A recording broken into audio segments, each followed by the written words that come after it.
zombies, des têtes qui explosent, qui libèrent des limaces. Un rendez-vous pour le bal de demain. Pour toi, c'est rien que du banal. J'ai une bonne et une mauvaise nouvelle, les filles. La bonne, c'est que vos copains sont arrivés. Et quelle est la mauvaise? Ils sont nazes. Non! Cynthia, écoute! Écoute, tu presses ce truc-là pour tirer, d'accord? Oh la vache, Cynthia! Nous n'avons pas le choix! Cynthia, ressaisis-toi, c'est eux ou nous! Et où courez-vous comme ça? Il faut tirer en même temps que moi, d'accord? Tu es prête? Maintenant! Qu'est-ce que c'est, une affaire criminelle ou un mauvais film de série B? Then put your little hand in mine. There ain't no hill or mountain we can't climb. Babe, I got you, babe. I got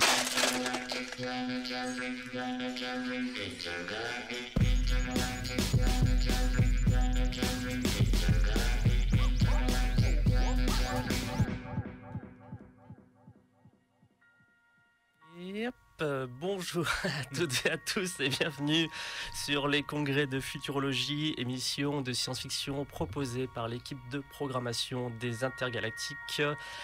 Et aujourd'hui, nous avons le plaisir de parler d'un film merveilleux qui nous a été proposé par Mathieu, qui est avec nous aujourd'hui du Coin du Bis. Salut Mathieu. Salut. Et bien, bienvenue sur Radio Canu 102.2, la plus rebelle des radios. Et bien sûr, l'inévitable, l'incroyable, le nécessaire, Nicolas Sébastien Landais. Bonjour. Ça va Nico? Ouais, ça va, tranquillement. Puis la semaine dernière, c'était Race by Wolves, c'est la semaine dernière. Ouais. Et tu sais quoi, sur notre Twitter, on a reçu des messages de gens qui ont apprécié, qui ont capté notre émission et qui aiment beaucoup moins Race by Wolves. Ouais, bah écoute, au moins ils auront vu un truc qui change un peu au niveau série. Oui, c'est vrai, on a eu une petite discussion qui s'est lancée avec le compte des Intergalactiques. Ils en disaient quoi? Je sais plus trop, mais que ils trouvaient ça un peu long, un peu prétentieux, un peu, ils s'ennuyaient devant et qu'ils auraient pu faire une espèce de mini-série et que là ça se traînait un peu en longueur essentiellement quoi. Ok. Ils trouvaient pas ça moche, etc. Tu l'as vu toi, Mathieu? Non, je crois pas. Ok. Ok, le dernier délire de Ridley Scott, on va dire. C'est Prometheus Alien Covenant, mais dans une série. Il n'y a pas vraiment d'aliens, etc. Mais c'est vraiment les mêmes thématiques sur les androïdes, l'intelligence artificielle. Les exoplanètes, etc. Donc, et c'est moins nul. Et c'est beaucoup moins nul que Prometheus, Alien Covenant. Sachant qu'on s'était mis d'accord pour dire que Alien Covenant était meilleur que Prometheus. Non, on s'est jamais mis d'accord. On s'est mis d'accord pour dire que la série Raised by the Wolf est meilleure que Prometheus et Alien Covenant. On était surtout d'accord pour dire qu'on ce qui en même temps ne va pas être très dur. Oui, hein. C'est clair. Et ben Mathieu, tu es avec nous, donc tu fais partie de la chaîne Le Coin du Bis, qui parle donc de cinéma bis. Est-ce que tu peux nous la présenter un petit peu? Grosso modo, c'est une chaîne que j'ai créée donc il y a, je crois, 5 ans en arrière. Et j'ai créé ça dans Feu mon vidéo club où justement j'avais un coin qui était dédié au cinéma bis, donc tous les films estampillés cinéma de genre petit budget, donc série B, série Z, films d'exploitation. Et voilà, donc je fais ça sur mon temps libre. Et c'est une chaîne où j'essaye de parler de tous ces films un peu méconnus, qu'on voit peut-être pas forcément ailleurs sur YouTube, ou en tout cas que moi je voyais pas au moment où j'ai créé la chaîne, et qui selon moi méritent d'être un peu remis en lumière. Et voilà, le film dont on va parler tout à l'heure, L'Extra Sensu, c'est vraiment un exemple typique du cinéma bis en fait tel que je l'aime. Petite série B sans prétention, mais qui est extrêmement fun et qui en fout plein les murs. Et voilà. Ouais. Et ben attaquons sur le film, du coup on va parler d'Extra Sensu ou Night of the Crips dans une version avec notre super accent habituel. Ouais. Et le titre anglais est une fois encore est meilleur. Je pense qu'à l'époque ils ont fait une espèce de sensu extraterrestre, Extra Sensu. Et donc on est dans une émission de science-fiction. En quoi est-ce, Mathieu, un film de science-fiction? Alors en fait à la base, quand on a discuté avec Nico là, je crois que c'était hier soir, on n'était pas encore sûr de quel. Il y a 2 semaines. On n'était pas encore arrêté à 100% sur quel film on allait choisir.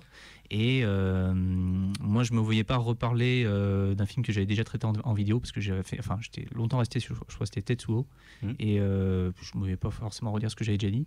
Et donc, je suis parti sur autre chose. Et un coup, Nico a proposé Extra Sensu. Et là, je dis, ah ouais, parfait. C'est vraiment. En plus, j'avais le Blu-ray qui était en face de moi, donc je pouvais le revoir très facilement. Et c'est un film dont le rapport à la science-fiction est peut-être un peu moins flagrant que ce que vous avez pu faire précédemment.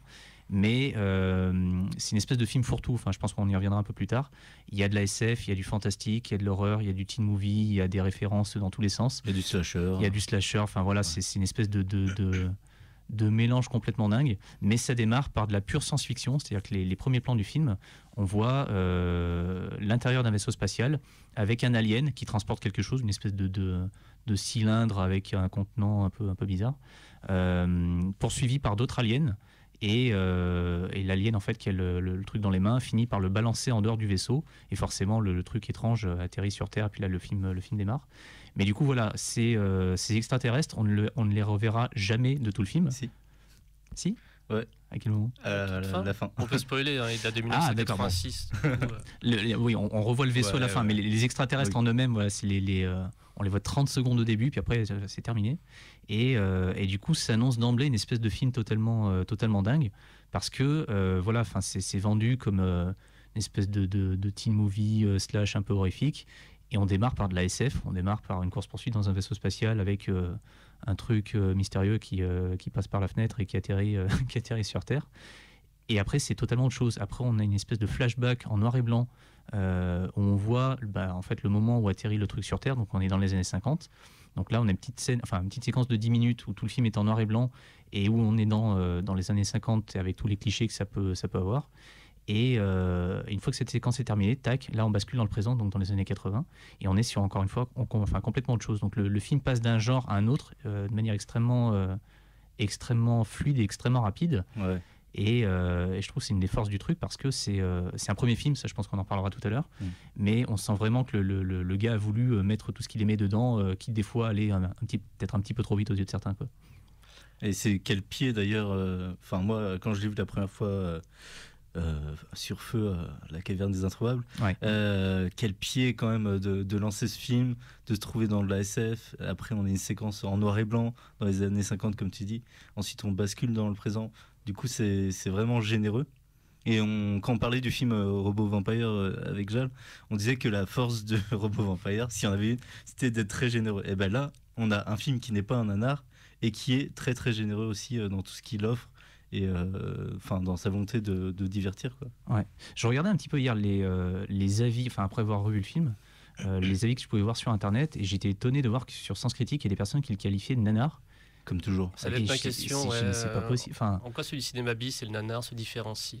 Alors, c'est deux choses qui ont, je dirais pas rien à voir l'une avec l'autre, mais moi je sais que quand j'étais dans le vidéoclub, pendant toutes les années d'activité, j'ai lutté. Tous les mois, il y a quelqu'un qui me posait la question ou qui faisait la confusion entre nanar et cinéma bis. Le cinéma bis, en fait, c'est même pas un genre, c'est un ensemble de genres et de sous-genres. Et le nanar, c'est une qualification qu'on donne en fait aux films qui sont tellement ratés qu'ils en deviennent jubilatoires. C'est-à-dire qu'un film comme Devil's Story, qui est peut-être le pire nanar que j'ai vu de ma vie, il n'y a rien qui tient debout, c'est une catastrophe, mais c'est un joyau, c'est un diamant absolu, tellement tout est raté, quoi. Voilà, ça c'est du nanar. Un film qui est mauvais et où on s'emmerde devant, ça va être un AV, point final. Mais par contre, un film qui est tellement raté qu'il en devient agréable, là c'est un nanar. Après, un nanar, ça peut être un truc à très petit budget, comme ça peut être une très grosse production qui se prend l'épée dans le tapis parce que tout est raté, quoi.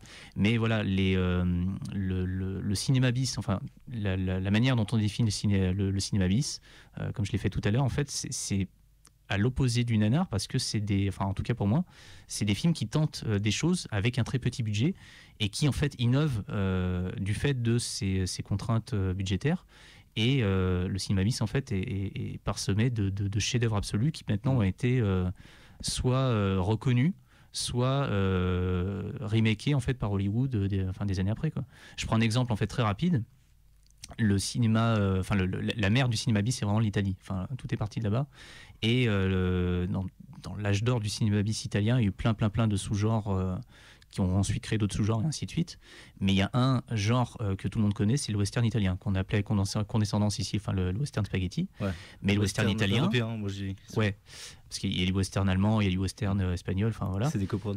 Mais le truc, c'est que le western italien, à l'époque, si on le remet un petit peu dans le contexte, c'était un western qui n'avait pas forcément très bonne presse. Il y avait des critiques en fait qui descendaient le truc en flèche parce que c'était pas du vrai western, parce qu'il n'y a pas plus américain que le western comme genre cinématographique. Donc qu'est-ce que c'était que ces Italiens qui allaient faire une espèce de copie là avec des gros plans sur des gars qui transpirent, des mouches qui se collent, des riffs de guitare. Enfin, c'était pas du vrai western. Alors qu'aujourd'hui, 50 ans plus tard, quand on demande aux gens si je vous dis western, c'est quoi la première image qui vous vient en tête, 9 fois sur 10, ce sera pas John Wayne. Enfin, ça sera Sergio Leone. Voilà. Enfin, ça sera un riff de guitare ou l'harmonica avec Charles Bronson, enfin voilà, ou Django, j'en sais rien quoi. Et le truc, c'est que voilà, il y a pas mal de sous-genres qui à l'époque étaient un petit peu montrés du doigt, qui aujourd'hui ont récupéré leur lettre de noblesse. Le giallo notamment. Enfin, le giallo, encore une fois, c'était pas forcément Bien sûr. super bien vu dans les années 60 ou 70. Aujourd'hui, il y a énormément de réalisateurs qui se réfèrent à ça, qui se disent fans du genre, quoi. Donc le truc, c'est que voilà, le cinéma bis, c'est une espèce d'ensemble de genres et de sous-genres qui ont commencé à arriver à partir des années 50, mais qui contiennent aussi bien des mauvais films que des chefs-d'œuvre. Et le truc, c'est que c'est des films qui sont, pour la plupart on va dire pour les 3/4, assez obscurs, même si voilà, dans l'eau, il y a des trucs qui ont surnagé ou qui sont devenus cultes après par la force du temps. Mais pour une personne en fait qui ne connaît pas cet univers, on a tendance à regarder un petit peu le truc avec méfiance et à le prendre un petit peu de haut et à qualifier ces films de nanars parce que c'est des petits budgets. Des petits budgets, ouais. Justement, dans la extra sensu, regarde, si on prend la première séquence, on a des espèces d'extraterrestres en latex qui avancent et tout. Quelqu'un qui n'est pas habitué va se dire ah, c'est mal fait, ouais. c'est mal fait, ils n'ont pas beaucoup de sous. Donc ouais, je me suis posé la question aussi. C'est ce genre de choses qui, je pense, qui dans la tête des gens, ouais. Ils vont se dire c'est mal fait, ils n'ont pas beaucoup de budget, donc c'est un nanar. Alors que là, par exemple, c'est un film qui a complètement conscience d'être du cinéma bis. On l'a entendu dans l'extrait au début. Il y a vraiment une référence où il y a un côté un peu méta, totalement, ouais. Ouais, il y a un côté méta où le film sait que c'est un petit budget.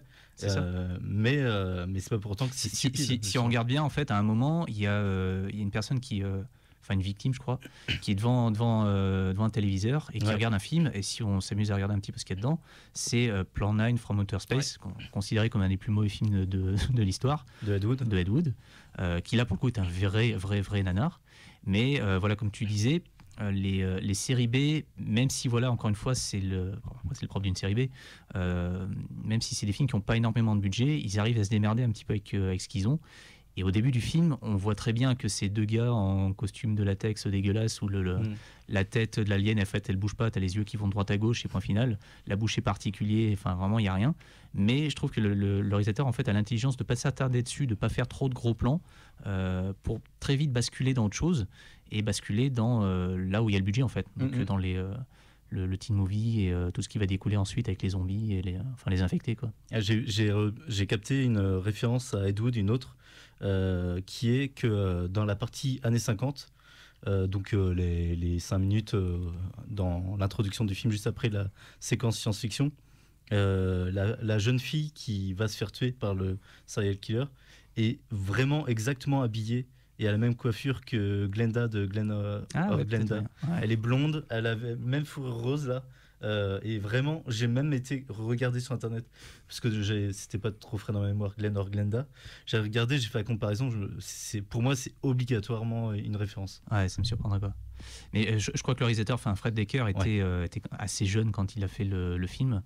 Et comme tous les premiers films, on a tendance à vouloir un petit peu tout mettre. Oui. Et le film peut très bien se voir comme un petit film popcorn divertissant, une petite série B, voilà, qui fait parfaitement le taf. Comme il peut se voir aussi comme une espèce de best-of de tout ce qu'on aimait dans les années 80 et de tout ce que Fred Decker, le réalisateur, en fait, aimait à cette époque-là et de tous les trucs auxquels il voulait rendre hommage, quoi. Ça se sent déjà, ne serait-ce que dans le nom qu'il donne à ses personnages. Ouais. Ouh là là, oui, alors parce que ça je l'ai noté. Il y a la jeune fille, c'est Cronenberg. En moins de 30 secondes, on a donc l'héroïne du film qui s'appelle Cynthia Cronenberg, Le détective qui est joué par Tom Atkins, donc un habitué du cinéma fantastique de cette époque, c'est le détective Cameron. Les deux personnages principaux s'appellent Christopher Romero et James Carpenter Hooper. Ouais. Et les flics s'appellent Landis, Miner, Dante, De Palma et Cunningham. Et il y a Donc, Rémi aussi. Et il y a Rémi aussi, Rémi ouais. aussi, Sergent Sam Rémi. Rémi, ouais. Donc voilà, si on ne sait pas que le gars en fait veut rendre hommage à tout ce cinéma-là, c'est vraiment qu'on était sourd, quoi, parce que on peut pas passer à côté, quoi. Et on peut parler de Fred Dekker un peu, c'est le réalisateur de ce film-là. Il a réalisé que 3 longs métrages dans sa carrière. Ouais. Et donc ça, c'est effectivement son premier film. C'est son premier film, oui. Et comme on disait, enfin, il a voulu vraiment tout mettre dans celui-ci. Il aurait aimé, d'après ce qui est dit dans les bonus du Blu-ray là, qui est ressorti il n'y a pas très longtemps, il aurait aimé mettre davantage. Il aurait aimé aussi inclure autre chose dont il était fan, c'est les monstres de Universal. Ah bah. Donc Dracula, Frankenstein, le loup-garou et tous les autres. Et je pense je vois mal en fait où est-ce qu'il aurait pu les caser, parce qu'il y a vraiment énormément de choses. Enfin, le film est quand même très très dense pour un truc d'1h30, quoi. Il a réussi. Après. Il a réussi, ouais. Mais apparemment, si on regarde bien, il y a une scène à un moment où il y a un des deux personnages principaux qui est dans des toilettes. Et si on fait un arrêt sur image, on voit qu'il y a pas mal de graffitis sur le mur, dont un qui dit Go Monster Squad, go. Et Monster Squad, c'est le deuxième film de Fred Dekker. Et il est fantastique aussi, Monster Squad. C'est exactement ce que tu disais. Ouais. C'est exactement ce truc-là. Et là, en fait, donc, il a pu vraiment rendre hommage aux monstres de l'Universal Monsters. Parce que grosso modo, Monster Squad, je vais y arriver, c'est une espèce de Goonies, mais avec les monstres de l'Universal. C'est une petite bande de potes qui voient arriver dans une bourgade américaine classique, il y en avait plein dans le cinéma de l'époque, les monstres Universal, donc Dracula, l'homme invisible, je crois, il y a le loup-garou. Il y a la momie, il y a Frankenstein. le loup-garou, il y a le Frankenstein, ouais, et la créature du lac noir. Ah oui. Voilà, donc je crois qu'il y a 5 monstres. C'est que du bonheur à regarder Ouais. ça. C'est du petit lait, vraiment. Ouais. Et moi, je me rappelle, j'avais vu ce film quand j'étais gamin. Enfin, je sais pas, j'avais 9 ans ou 10 ans, quelque chose comme ça. Et j'avais l'impression, quand j'étais gamin, de regarder un film d'horreur, mais je savais pas trop sur quel pied danser, parce que les héros étaient des enfants et il y avait des séquences qui étaient un peu sanglantes, quoi. Enfin, c'était pas trop ce que je regardais moi. Mais je crois qu'il est sorti très peu de temps après les Gremlins de Joe Dante, qui est aussi une référence, je pense, pour Fred Dekker, parce qu'un des policiers dans le film s'appelle Dante. Il y a aussi Dick Miller, ouais, c'est ça. qui est l'acteur fétiche de Joe Dante, qui fait un petit coucou dans Extra Sensu. Dans une scène très sympa d'ailleurs. Mais voilà, enfin Monster Squad, donc son deuxième film, si on aime Extra Sensu, si on a aimé les Goonies et tous les films années 80 où le fantastique d'un coup vient s'insérer dans la tranquillité d'une petite ville américaine. Enfin, c'est du bonheur, quoi. Ouais, vraiment. Faut pas oublier son 3e film, du coup. C'est ça. Qu'est-ce qu'il a fait en 3e? Ah, mais il a fait l'excellent Robocop 3. Je sais pas ce qu'on peut dire sur Robocop 3, à part que c'est un film. Non, pas grand-chose. Juste avant de venir, en fait, je suis retombé sur un vieux Mad Movies. Enfin, je crois que c'est même le premier Mad Movies que j'ai acheté quand j'étais gosse, où justement Robocop 3 était en couverture, et je l'ai relu là juste avant. Tu es tellement vieux. Et je suis tellement vieux, oui. Non, mais Nicolas, comment tu traites nos invités là, tu sais. J'ai des cheveux blancs. Et en fait, dans son interview, il est relativement confiant par rapport à ce qu'il a fait. Et l'intervieweur, je crois que c'est Marc Toulek, lui pose la question: est-ce que c'est vraiment une volonté de votre part d'adoucir la violence du film, parce que c'est limite Robocop à la maternelle? Et Fred Dekker lui répond: en fait, oui, parce que j'ai toujours trouvé les 2 premiers un petit peu violents, mais là c'est le distributeur, c'est Orion, le producteur Orion qui voulait considérablement baisser le niveau de violence, parce que paradoxalement, Robocop était un héros pour les enfants, alors que les enfants n'avaient pas le droit de le voir s'ils avaient moins de 17 ans. Mais par contre, ils pouvaient parfaitement le louer au vidéoclub ou le regarder ailleurs, mais par contre, ils ne pouvaient pas le voir en salle. Donc c'était une volonté de base, et pas uniquement du réalisateur, que de baisser le niveau de violence pour que ce coup-ci, en fait, les enfants puissent y aller. Et après, on ne sait pas trop où ça a merdé, mais le résultat est quand même pas terrible. Ouais. Mais c'est vrai que... Je me rappelle d'un robot ninja, je me rappelle qu'à un moment, il a des cheveux, je crois, il vole, c'est complètement con. C'est un gros bordel aussi. C'est vrai qu'il y a ce côté-là, toi. Il y a pas Moi aussi, j'ai pas un souvenir très frais de ce film. Alors, j'ai peut-être vu 2 fois, mais ouais. par contre, pour moi, c'est effectivement le Robocop qu'on pouvait montrer aux gamins. Ouais, c'est Genre ça. que dans ma jeunesse, s'il y a un Robocop qu'on pouvait voir, c'était bien sûr. Mais le film a été pensé comme ça. C'est Ouais. c'est un Robocop qu'on pouvait montrer aux gosses. Je crois qu'à un moment donné, il y a le Robocop qui se prend d'affection pour une gamine. C'est un des personnages principaux du film, quoi. Donc, on va pas faire un film où un des enfants joue un rôle important si les enfants eux-mêmes peuvent pas aller le voir, quoi. Dans Robocop 2, c'est le cas. Il y a bien un gamin. Ouais, c'est vrai. Mais Robocop 2, apparemment, c'était compliqué. C'est un peu perverti, quoi. Écoute, Je propose de mettre de un bons petit films. extrait. Ouais. Allez. Inspecteur Cameron? Non. Pierrot le fou. Épatez-moi. Hé, Ray! Tu es entré dans un authentique labo de cryogénie. Il conservait dans le froid le cadavre d'un gars depuis 1959. Qu'est-ce que c'est, une affaire criminelle ou un mauvais film de série B? C'est quoi? C'était un maître assistant, chercheur en laboratoire. C'est lui qui devait travailler ici cette nuit. Il préférait faire un gros dodo, hein? Je suppose que l'appel au bois dormant ne doit pas être bien loin, alors où est-elle? L'autre cadavre n'est pas dans le coin. Quoi, il avait rendez-vous? Ça veut dire quoi, il est pas dans le coin? Vous déconnez, Jack, tu l'as évacué? Je viens d'arriver, moi. Je comprends rien, on m'a dit qu'il y avait 2 cadavres. Rémi! Oui, monsieur. Primo, les oui, monsieur, tu te les gardes. Secondo, qui t'a dit de quitter le Standard pour venir frimer ici, hein? Et Tertio, tu m'as dit qu'il y avait 2 Maccabées. J'arrive ici et j'en vois qu'un. Tu dois savoir compter à ton âge. Je sais bien que quand on est sergent, on doit pas trop se fatiguer. Mais si tu daignes te servir de tes petits doigts, tu vas y arriver. Tu vois? 1, 2. C'est du gâteau, hein? Oui, monsieur, il y avait bien 2 cadavres, mais disons qu'il y a eu un léger petit problème. Et voyez-vous, Et vous, où étiez-vous? C'est que... il y a eu un petit problème. Oui, un petit problème. Un petit problème. En tout cas, écoutez, je suis venu ici et il y avait le veilleur de nuit. Est-ce que tu as pris sa déposition? Vas-y. Vos conneries, j'en ai vraiment ma claque. J'ai dû m'arracher à un rêve tout à fait sublime pour vous rejoindre ici. Vas-tu m'expliquer, Rémi, où je dois t'obliger à t'asseoir sur le bout de ta matraque? Et tout est de ma faute. J'ai envoyé 2 novices se faire les dents sur un cas comme celui-là et à un certain moment, ils ont tous les deux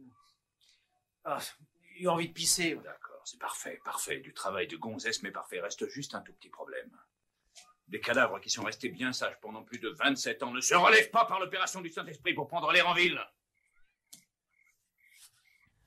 Voilà, Tom Atkins en pleine forme dans ce film, en tout cas. Le doublage est cool en plus. Ouais, il est vraiment années 80. Et on a parlé des 2 premières parties, mais donc la partie principale du film se passe dans les années 80.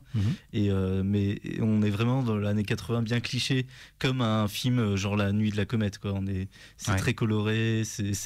Les coupes de cheveux sont totalement improbables. Les personnages sont des clichés ambulants. Mais je trouve que ça donne du charme au film, en fait. Moi qui ai tendance à pas être un grand fan des slashers, justement parce que c'est une enfilade de clichés. Là, je trouve que ce film-là, en fait, arrive à en jouer correctement et même, il y a des scènes qui viennent, entre guillemets, surprendre un petit peu le spectateur. Le sidekick qui est joué par, qui dans le film est une espèce de JC. Ouais, JC. Moi, je le trouve absolument insupportable. Et la première fois que j'ai vu le film, j'attendais qu'une chose, c'est qu'il meure, en fait, parce que tellement je détestais ce personnage. Il parle beaucoup. Il parle énormément, il fait plein de blagues, il est lourd, il est juste atroce. Et à un moment, il y a une scène où, en fait, il va se livrer par rapport à son meilleur pote. Elle bien. Et expliquer, en fait, et contrebalancer, en fait, toute l'impression qu'on pouvait avoir sur lui. Et je me suis dit, tiens, le film est moins bête que J'ai testé cet extrait pour plus tard, si on souhaite, okay. parce qu'il est assez marquant, effectivement. Ouais, mais je trouve que c'est un personnage intéressant. Moi, je le préfère au héros, finalement. Le héros je est assez fade, ouais. Et alors que JC, c'est un personnage qui est handicapé, déjà, je trouve qu'il est bien écrit, par rapport surtout à l'époque, à ce qu'on pouvait offrir comme rôle à des personnages handicapés. Il n'est pas dans... il est pas dans je sais pas comment expliquer à quel point pouvait être mal écrit, ce genre de personnage à une époque, et à quel point ça peut encore l'être. Aujourd'hui, il est un peu relou, quoi. Quand je l'ai revu hier soir, les premières scènes, il gave un peu. Mais par contre, plus le film avance, il a plus d'esprit que son pote. Voilà, je trouve. plus ça a tendance à s'améliorer, et on se rend compte qu'effectivement il a beaucoup plus d'esprit que son pote, il est plus dégourdi, Et son pote, en fait, il a l'impression qu'il fait pas forcément grand-chose, quoi. Enfin, on a l'impression qu'il subit plus les événements qu'autre chose, quoi. Ouais, c'est De vrai. la même façon, le love interest entre guillemets du film, au début elle fait un peu potiche, un peu cliché, puis à la fin elle finit par cramer des zombies avec un lance-flamme. C'est ça, Donc, exactement. voilà. Il y a le côté un peu film années 80 avec tout le sexisme que ça peut avoir, notamment dans l'écriture de ces personnages féminins et de ce personnage-là. Mais malgré tout, évidemment, on a une scène assez cool, un peu badass, où elle a un lance-flamme, quoi, et elle crame des zombies.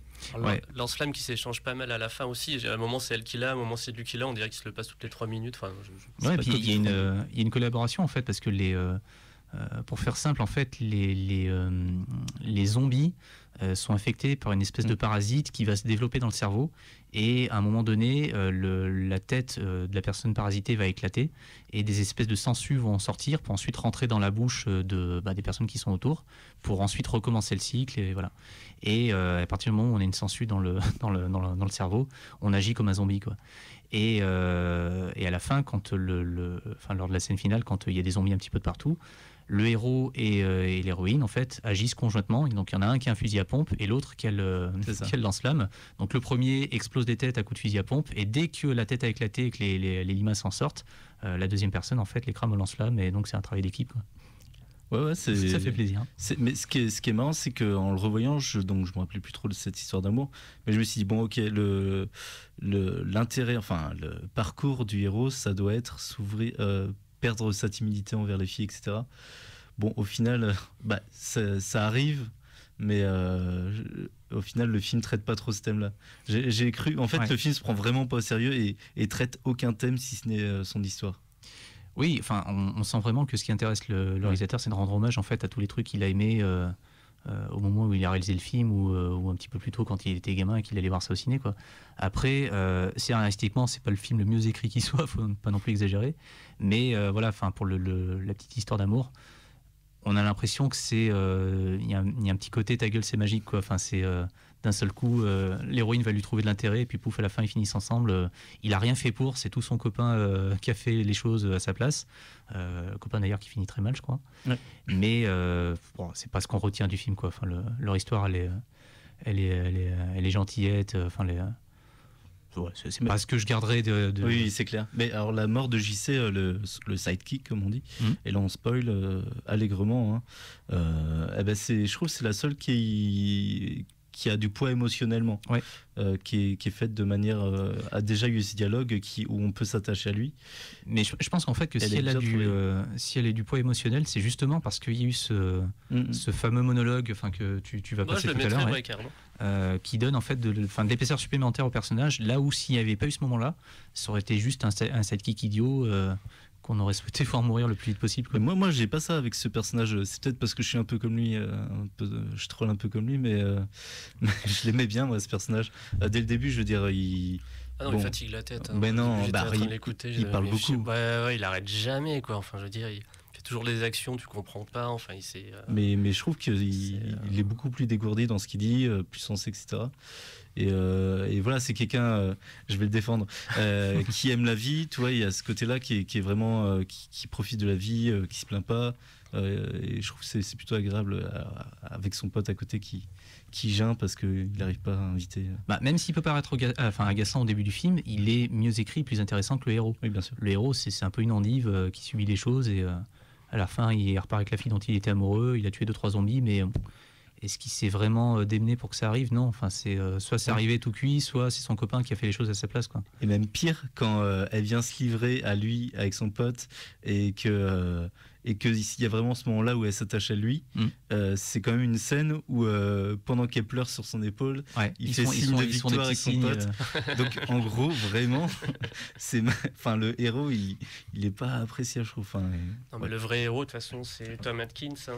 C'est le détective, c'est Dick Miller, c'est ça. Et c'est le personnage qu'on voit. Alors c'est Cameron. C'est Dick Miller, non, c'est le caméo qu'on voit au moment de l'écran. Oui, c'est ça. J'ai noté son nom, mais oui. Cameron, on le voit en fait, il est lié à toute l'histoire, parce qu'on le voit dans le flashback. C'est un des personnages du flashback en noir et blanc. Grosso modo, il est traumatisé par un événement lié justement à l'espèce de capsule qui arrive sur Terre dans les années 50. On le voit très rapidement dans le flashback. Et pendant les 30 années qui vont suivre, il va être traumatisé par quelque chose qu'on découvrira plus tard. Mais c'est le personnage qui fait le lien entre tout ce qu'on peut voir dans le film. Donc le véritable héros, oui, entre guillemets, c'est lui, quoi. Et qui représente très bien les violences policières. Ouais, et puis il arrive toujours avec une espèce de phrase, c'est épatez-moi, épatez-moi, épatez-moi. Free me. Ça fait très années 80, ça, encore une fois. Il y a un vrai petit talent dans les dialogues qui font mouche, je trouve. Ce qui est marrant, c'est que dedans, il y a un caméo aussi de Shane Black, le scénariste de L'Arme Fatale, etc. Et je trouve que, alors c'est pas au même niveau, mais dans des séquences comme l'interrogatoire là, avec des deux gamins, il y a un vrai tac au tac des dialogues, un vrai échange qui marche très efficacement. Ouais. C'est Fred Decker, si on parle de Shane Black, c'est que justement les deux se connaissent très bien. Enfin, ils étaient potes, ils ont fait leurs études ensemble. Et il y en a un qui a eu du bol et l'autre non. C'est-à-dire que Shane Black, en fait, sa carrière a explosé quand il a écrit le scénario de L'Arme Fatale. Ouais. Là où la carrière de Fred Decker a stagné parce que Extrasensus n'a pas été non plus un succès de fou. Monster Squad non plus, parce qu'il est sorti, je crois, un mois après Génération Perdue.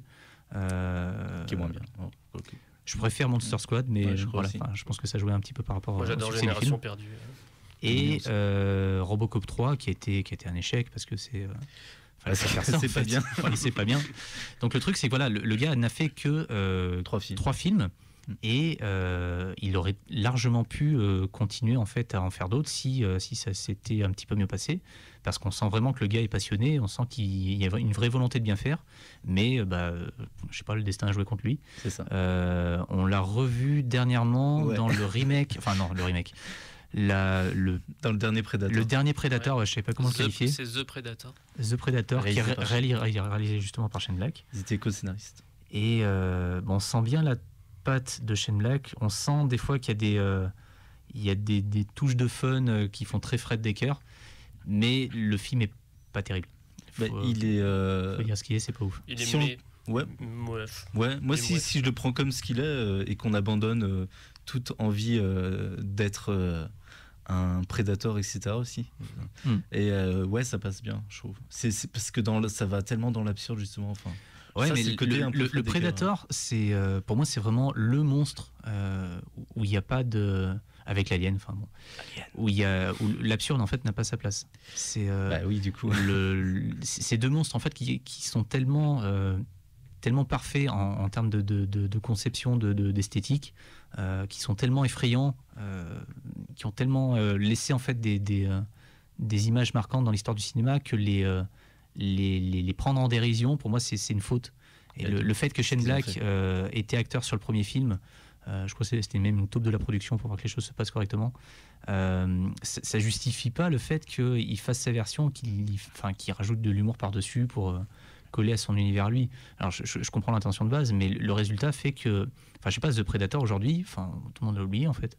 C'est ça se voit une fois, mais je sais pas plus. Ouais, c'est vrai. C'est sympa, mais c'est pas. Voilà. Je préfère les Monster Squad et Extrasensu au dernier Predator.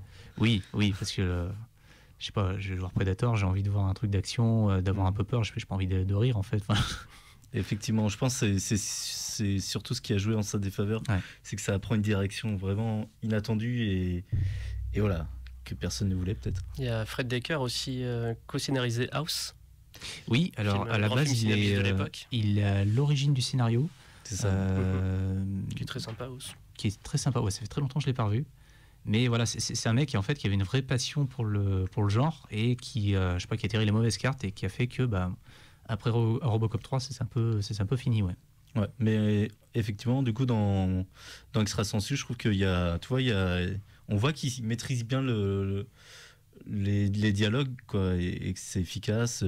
La scène que je disais avec il y a un balayeur qui se marre pendant tout le... Alors sur la version française, les accents du policier noir et du concierge asiatique Ouais, on n'est pas très 2020. D'ailleurs, j'ai écrit Ah ouais 1986, c'est pas très 2020, quoi.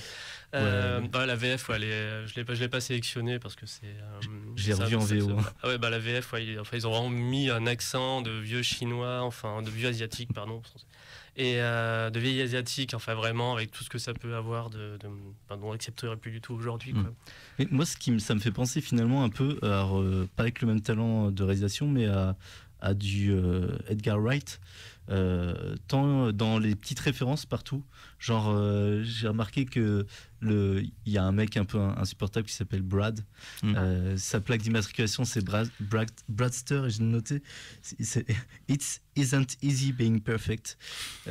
Sur sa plaque. Et en VF, c'est bras de fer. Ah, Sherlock, c'est bras de fer. Ah là là. Bras de fer. Ouais, ok, pas mal. Non, mais ouais, du coup, il y a plein de petits détails comme ça qui fourmillent dans le film. On peut s'amuser à essayer de les trouver justement. Il y a un côté très Joe Dante, encore une fois. C'est-à-dire que les films qui aujourd'hui rendent hommage aux années 80, enfin les films ou les séries d'ailleurs, il y en a une pelletée.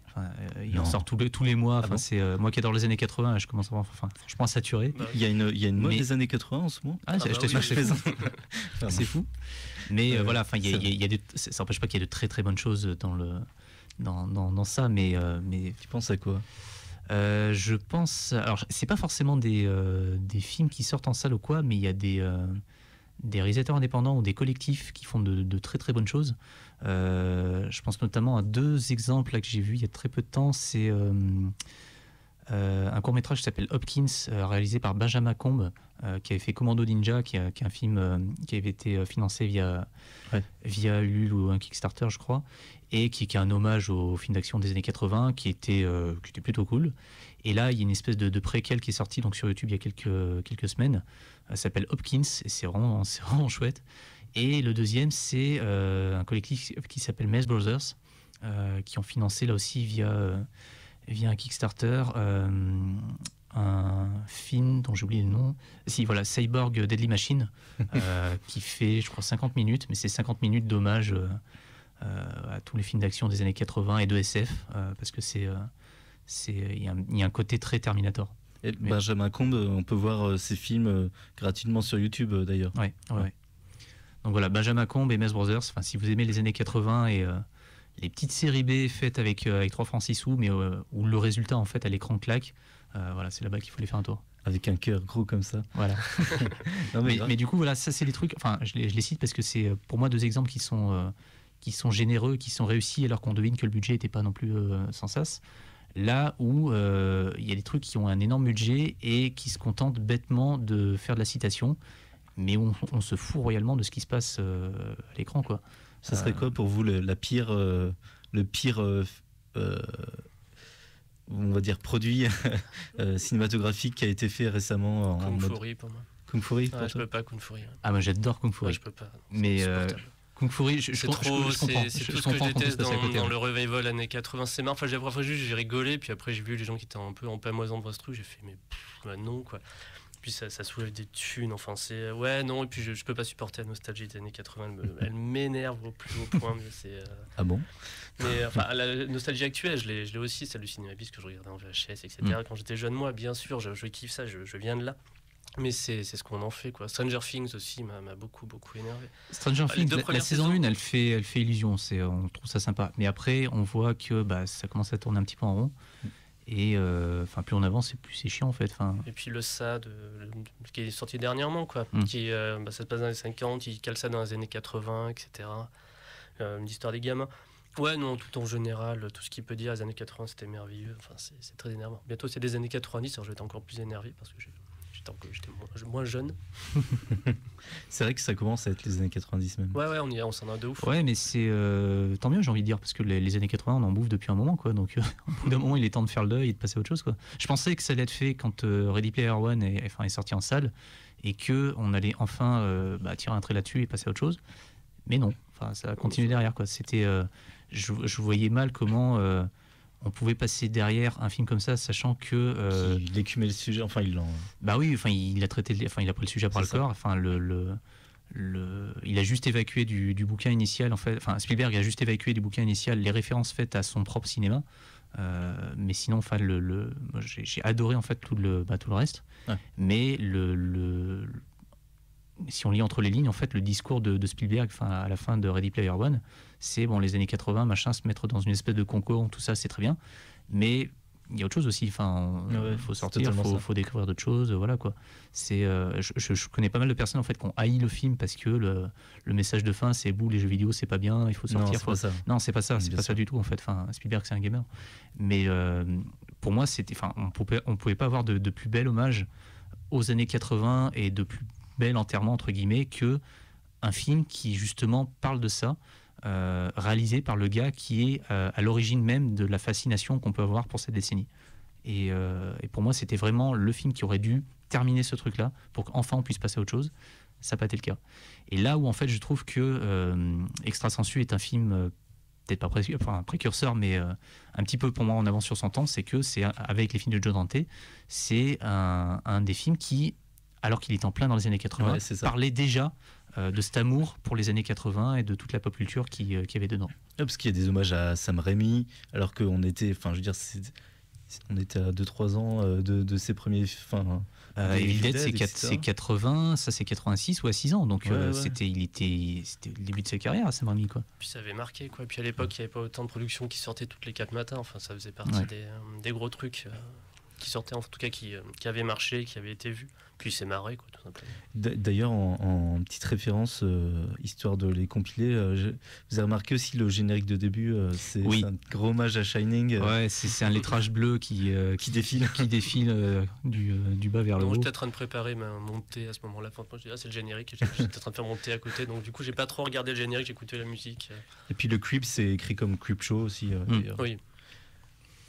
On peut s'amuser vraiment, à boire un coup à chaque fois qu'on trouve une référence. Je suis pas sûr qu'on arrive à la fin d'une heure et demie sobre en fait. Ben, moi, je me suis dit qu'on pouvait. Enfin, je me suis dit, je pense que c'est un truc que je vais faire. C'est créer un bingo du cinéma bis des années 80, tu vois. Genre le coup du chat. J'ai noté plein de petits trucs. Alors ça c'est pas tant un truc qui est lié au cinéma bis en fait. C'est vraiment lié aux années 80. Oui, c'est ça. Enfin, Ouais. mais c'était un peu. Bon, qu'on va plus se retrouver aussi dans le cinéma bis. Enfin, j'ai pas fait le tour. Vraiment, c'est l'idée m'est venue, donc j'ai commencé à écrire. Mais je pense que ce film-là, s'il y avait un bingo du cinéma bis, on va dire, on oublie le chat.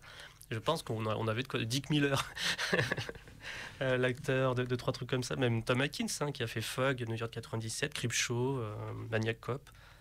Bon, puis aussi Piège en eau trouble. Ouais. Ah, Il y en a un c'était- paquet d'acteurs comme ça. Et ben, je vous propose d'écouter notre. J'ai oublié son nom. JC. JC, ben, comment oublier JC, donc j'ai appelé l'extrait un bro comme un brother aux Oscars, quoi. Voilà. Et maintenant? Écoute, et si on se trouvait 2 petites mitrailleuses, hein? On fait péter tous les carreaux d'une bonne rafale. Après, on gueule « Approche si t'es un homme, espèce de flic pourri !» Mais enfin, tu prends tout à la plaisanterie, c'est dingue. Et mon cul, Chris. Chris, depuis qu'on se connaît, je me tape ton indécrottable déprime de mec sans femme. Et tu me répètes que sans amour, tu peux pas vivre. Mais t'es un tel trouillard que tu ne remues pas le petit doigt. Là-dessus, cette Cynthia de luxe fait son entrée. C'est Miss Monde, là. 2 fois plutôt qu'une. J'ai vite réfléchi. Je me suis dit, c'est sûr que celle-là, je me la taperai jamais. Autant aider mon pote. Et tout ce que tu trouves à me dire, c'est « J'y sais, aide-moi, il faut qu'on devienne membre d'un cercle, alors seulement il gagnera à me parler. » Et aussi c'est que je démarre. Si c'est ça qu'il faut, il faut le faire bien. Et qu'est-ce que je fais? Je me casse le tronc à vouloir t'aider. Et toi, tu chies la honte de trouille. Et je te pousse, et je te pousse, et je fais le maximum. Et pourquoi? Pourquoi? Tu te poses la question, t'en as rien à cirer. Parce que c'est important pour moi que tu aies ton amour. Tu trouves ça idiot? Et si on doit faire des conneries pour ça, et même s'attirer des ennuis, eh ben c'est le prix à payer. Je veux dire, c'est mieux que de faire des conneries sans aucune raison, non? Alors oui, prenons les choses comme elles viennent. C'est hilarant, parce que si on prend tout au sérieux, on court à la déprime lamentable et on s'y installe. Alors va te faire mettre.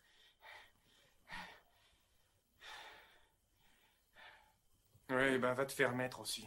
Et c'est donc, T'en as envie, hein? t'aimerais bien, Tu rêves. on arrête?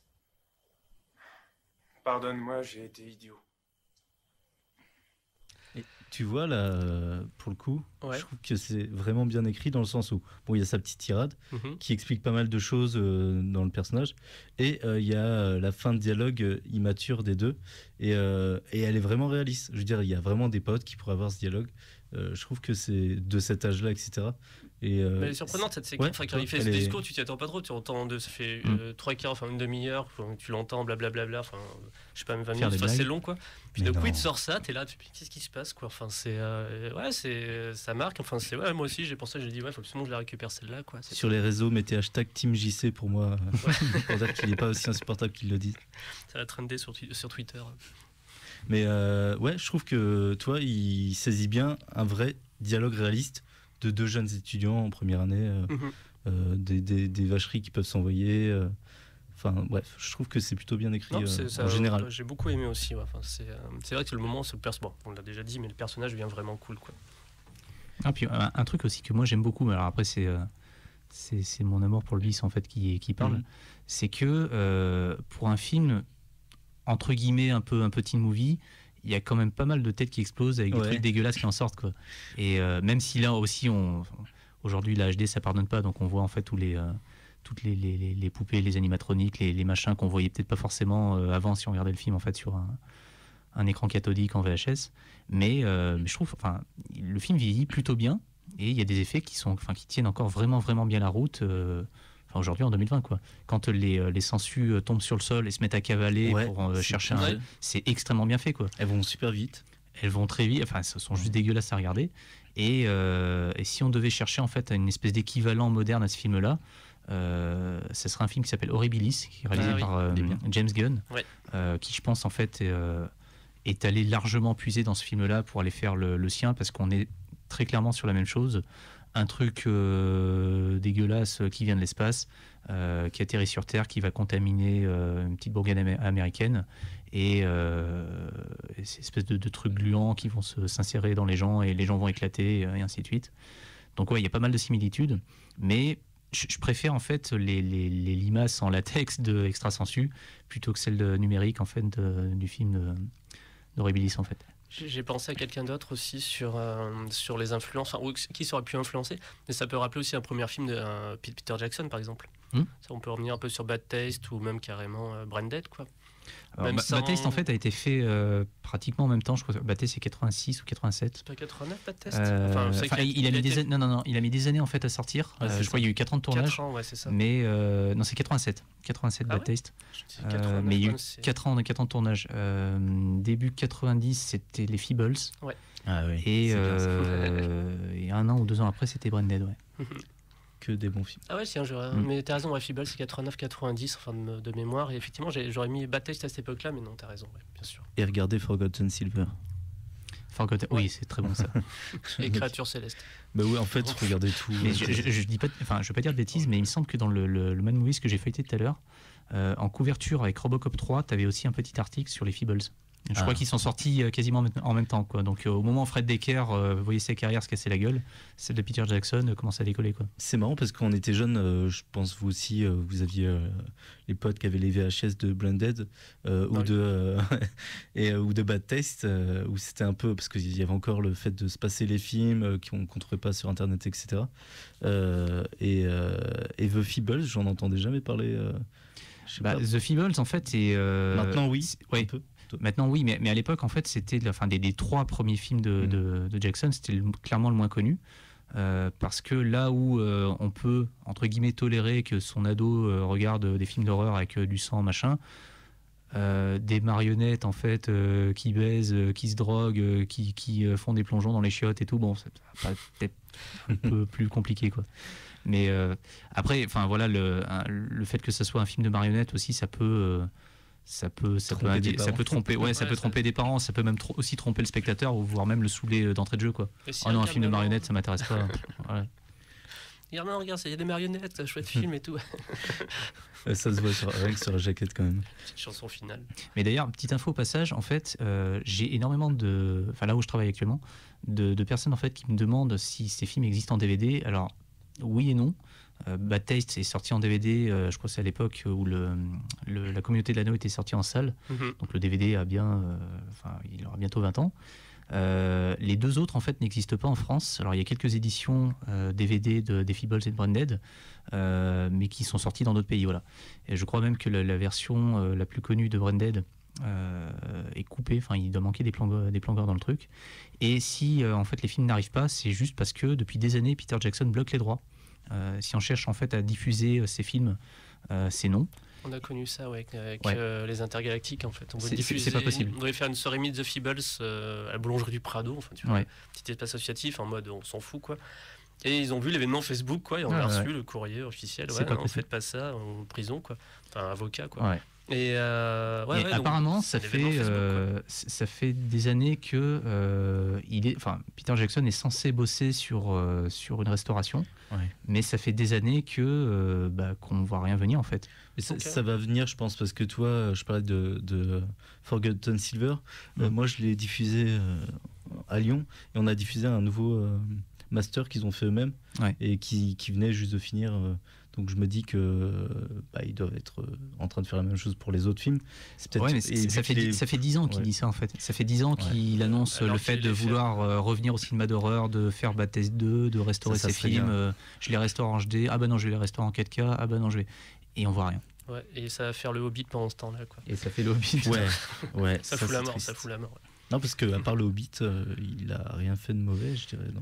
Ou de trop mauvais en tout cas. Il y a des trucs Créature moyens. Céleste et Lovely Bones, enfin c'est. Créature Céleste, Créature Ouais, Céleste, à c'est bien. l'époque, c'est ça très, très m'avait bon. plu, mais maintenant je l'ai revu, je sais pas, je m'en moi, je m'en trouve ça foutais bien. quoi. Ouais. Lovely Bones, c'est pas ouf. Non, C'est pas son ouf meilleur. du tout, ouais. C'est pas son meilleur. Même si C'est pas mauvais, hein, visuellement, c'est pas tu as des mauvais. très bonnes choses dedans. Mais Créature Céleste, il est un peu différent de ce qu'il a. Enfin, même très différent de ce qu'il avait fait avant, parce qu'il enchaîne Bad Taste avec ce film-là, quoi. Merci d'être dans une émission sur Peter Jackson. Ah ouais, c'est du cinéma bis, c'est très bien. Oui, voilà, c'est la même chose. On va parler de début, au nanar début. maintenant, parce qu'on parle d'un gros nanar. Pardon. Un gros nanar, Peter Jackson. Non, Non, ça n'existe pas. Non mais bah tiens, typiquement, en fait c'est ça, il y a ce côté-là aussi sur les traumas, sur les films de Peter Jackson. Il y a pas mal de gens qui connaissent pas trop le cinéma bis, qui vont les voir et ils vont se marrer devant et ils vont croire que c'est parce que c'est nul qu'ils se marrent devant. En fait c'est volontaire. Enfin il y a vraiment en tout cas, si on se marre devant un film qui est fauché, c'est pas forcément parce qu'il est nul, c'est aussi, ça peut être parce que le réalisateur le veut. Ouais, Même c'est dans ça. les traumas, comme dans les films de Peter Jackson. Se marrer devant un trauma, oui, c'est le but en fait. C'est Parce que Lloyd Kaufman, il fait pas ses films de manière sérieuse en disant voilà, je vais réaliser le nouveau Citizen Kane ou quoi. Enfin, non, ça marche pas du tout comme ça. Se marrer devant un trauma, enfin, je dirais, c'est le but. Si on se marre devant Bad Taste ou Branded ou les Feebles, bah, très bien, c'est le but aussi, quoi. Ouais, totalement. Branded, ça a beau être le film d'horreur le plus gore de l'histoire du cinéma, c'est aussi un des plus drôles. Donc c'est que de l'humour slapstick, tarte à la crème avec des chutes et C'est des clair. machins qui tombent et tout. Donc Super le film est efficace. génial, quoi. Moi, j'ai une peur viscérale du sang, si tu veux. Mais au cinéma, je peux en voir des litres et des litres, je m'en fous, quoi. Mais toujours est-il que quand j'ai vu ce film, c'était le premier vrai film d'horreur que je regardais quand j'étais gamin. On m'avait prêté la VHS. Mais j'avais tellement peur du fait qu'il y avait du sang dans le film et qu'en plus il y en avait des hectolitres que j'ai mis des mois en fait à regarder le truc. Et quand je l'ai vu, j'ai dit mais en fait c'est génial, c'est un de mes films préférés, quoi. Si c'est ça le cinéma d'horreur, enfin je veux tous les voir parce que c'est génial. Mais ouais, enfin aujourd'hui, c'est pour quelqu'un qui n'a pas forcément l'habitude du cinéma un peu déviant, un peu hors norme ou transgressif ou quoi, on peut pas forcément saisir tout de suite en fait le message du réalisateur ou de la C'est ça.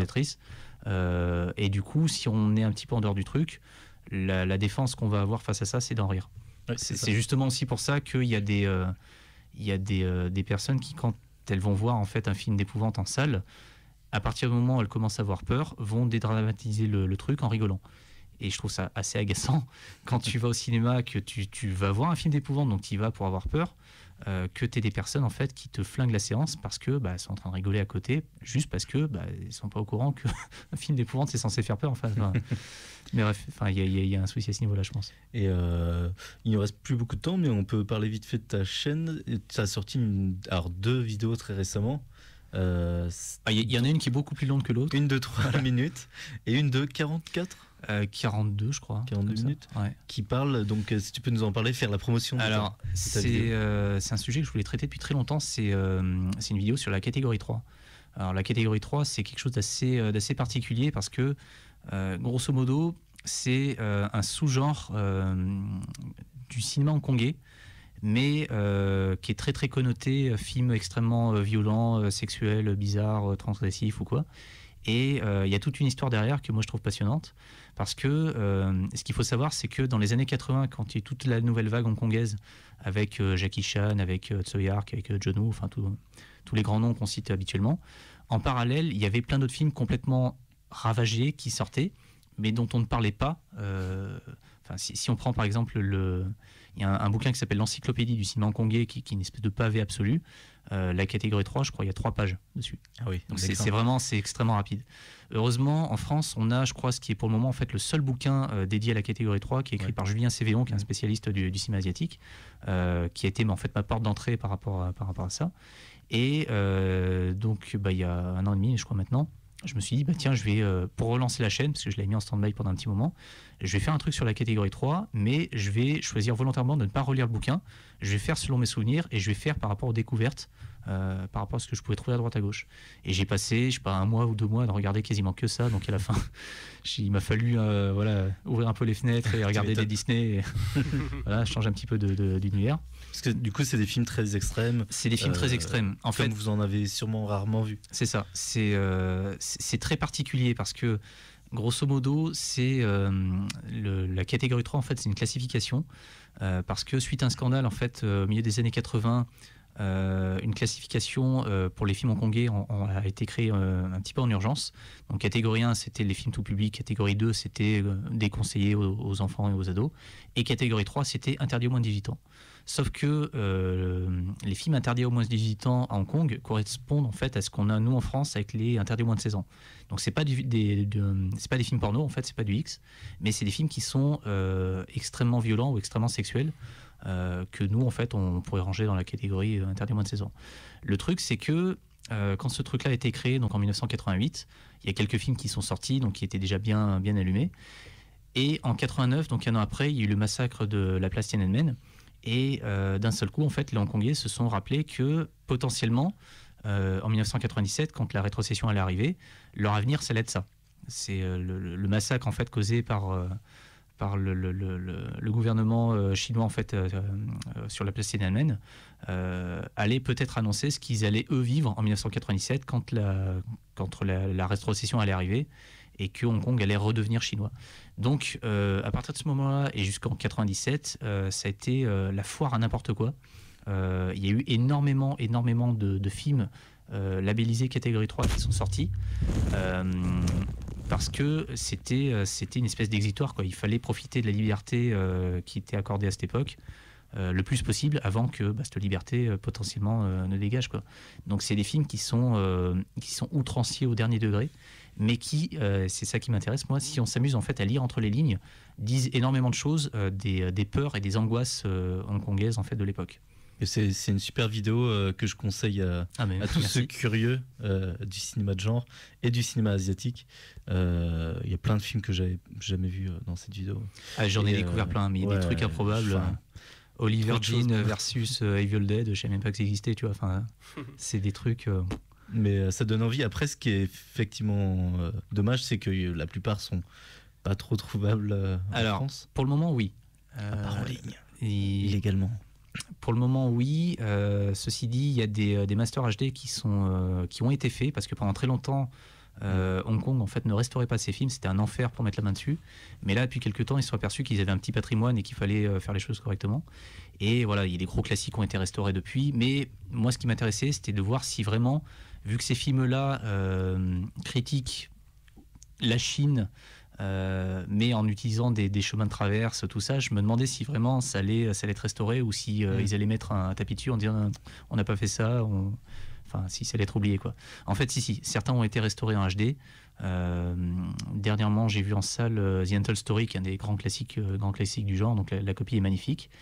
Il y a quelques autres films aussi qui ont été restaurés ou qui vont l'être. Et si on patiente quelque peu, il y a un éditeur français qui va en sortir quelques-uns d'ici, je pense, à une petite année. J'ai vu ça. On va devoir conclure, je crois. Mais en tout cas, pour Extra Sensu, vous pouvez le trouver en Blu-ray, combo Blu-ray DVD. Pas sur Amazon, mais dans plein d'autres magasins. Il est trouvable un peu partout encore, je pense. Oui, il est facilement trouvable. La copie est très belle, les bonus sont cool aussi. Ouais. C'est issu d'une petite collection où les autres titres sont au moins aussi intéressants. Donc voilà. Ouais, à voir. À voir. N'hésitez Et à pas, posséder. c'est un beau cadeau pour ceux qui aiment ce genre de film. Ok, et ben voilà qui clôt cette émission sur Extra Sensu en compagnie de Mathieu Le Coin du Bis. Donc on peut découvrir bêtement ta chaîne en tapant le coup. De toute façon on le mettra sur les réseaux quand on mettra le podcast en ligne. Merci d'avoir été avec nous aujourd'hui. Merci, c'est vous. Et écoute, on se retrouve la semaine prochaine pour... on décidera dimanche prochain pour lundi comme Non, toujours. pas dimanche prochain. Mais... On verra ce qu'on fera. Ouais, c'est ça, on va trouver. Et écoutez, vous êtes sur les antennes, les ondes de Radio Canu 102.2, la plus rebelle des radios. Et on rend l'antenne. Et bonne soirée à tous.